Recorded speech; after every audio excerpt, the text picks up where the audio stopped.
This is the last risk management video you'll ever need. It's simple, proven, and built to protect capital while maximizing upside. My name's Colin, and over the last 6 years, I've been building something that I call the Trinity model. In this video, I'm going to show you exactly how I use it to control risk, stay consistent, and secure funding while getting multiple payouts. Let's see how it works. Okay, so hopping right into risk management, the first thing that we really have to look at is how much drawdown we have in our prop firm account.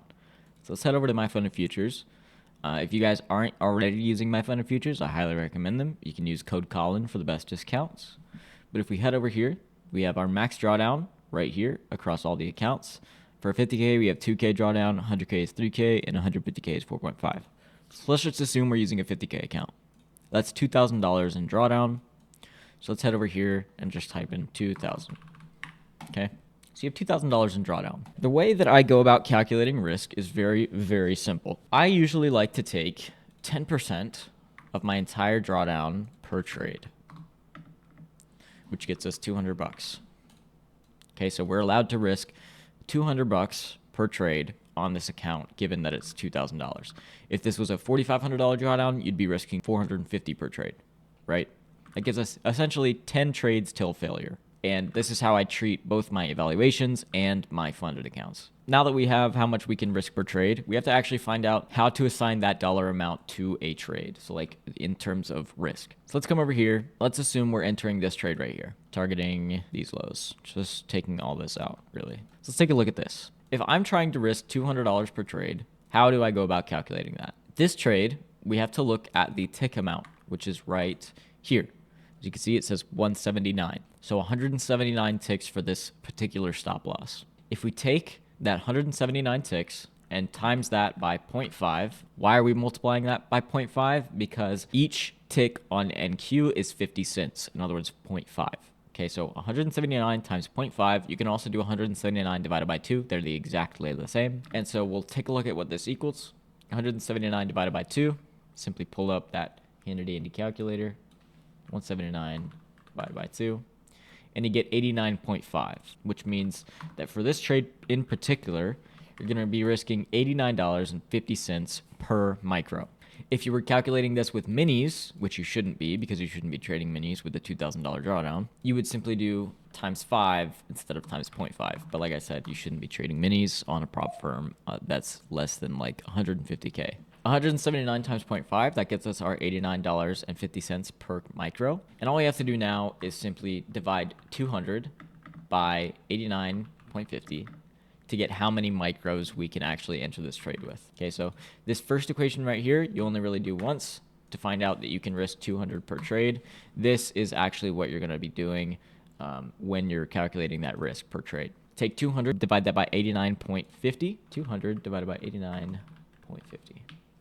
And that gives us 2.2, which means that we can comfortably enter this trade with 2 micros. Now, that doesn't sound like a lot, but when you have max allocation and you're copying with other firms, 2 micros across 10 accounts is now 20 micros, which is 2 minis, which is how I like to approach prop firms. I don't like to get big accounts and have very few of them. I like to have a lot of smaller accounts all tied together. To recap that little formula real quick, take your drawdown, divide it by 10, and that gave us $200 per trade. We then take the measurement of our stop loss, which is 179 ticks, divide that by 2 or multiply it by 0.5, 179 times 0.5, which gives us that $89.50 per trade. We then take 89.5 and divide that from 200. 200 divided by 89.50, and that'll give you 2 micros for this trade. So that's how you actually calculate the risk per trade. These risk rules simply allow me to avoid low probability conditions.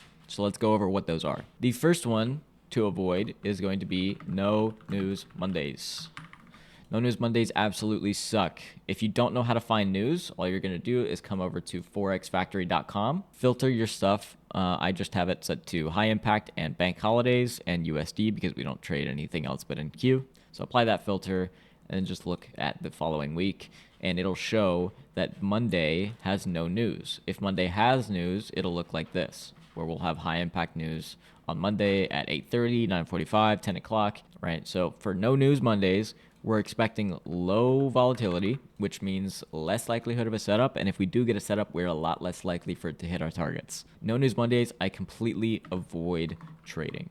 So we'll just try typing that out. So avoid trading on no news Mondays. The second condition that I completely avoid is going to be seek and destroy conditions. Now, the way I find seek and destroy conditions is super simple. Okay. All I have to do is go to my indicators and type seek, and it'll pop up. And it's ICT seek and destroy by Trade for Op. Slap that on my chart, and it provides this nice little draw out of all these sessions. Now, the way seek and destroy works, all it looks for is Asia's low and Asia's high to be taken during London at the same time. Not at the same time, but like in the same session, right? So like if we have a session that takes Asia's low and Asia's high in London session, we can anticipate some more choppy price action during New York. And if you'll notice here, as I'm looking at this, we literally have choppy conditions. 9:30 opens, go down, up, down, up, down, up, down, up. And that was the entire trading time that I have during 9:30 to 11. Those are days that I completely avoid. And this indicator makes it really, really simple. Here's another example where London took out Asia's low and Asia's high, and New York opened and chopped around for the entire open, right? We had low, high, low, high, low, high, low, high, low. Very choppy, not really tradable, right? So seek and destroy conditions are going to be the other day that I avoid, right? So no news Mondays and seek and destroy conditions I avoid completely. And the other days that I avoid completely are going to be Powell and FOMC. Okay, so these two high impact news events I completely avoid trading.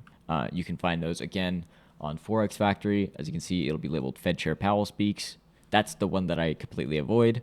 FOMC meeting minutes is completely fine because that's just a recap of our previous FOMC. And FOMC statement and press conference is what I completely avoid trading. Keep that in mind. Those days I just do not touch. It's too volatile. It's too unpredictable. It's heavily based on news, and we don't like that. So we don't trade it.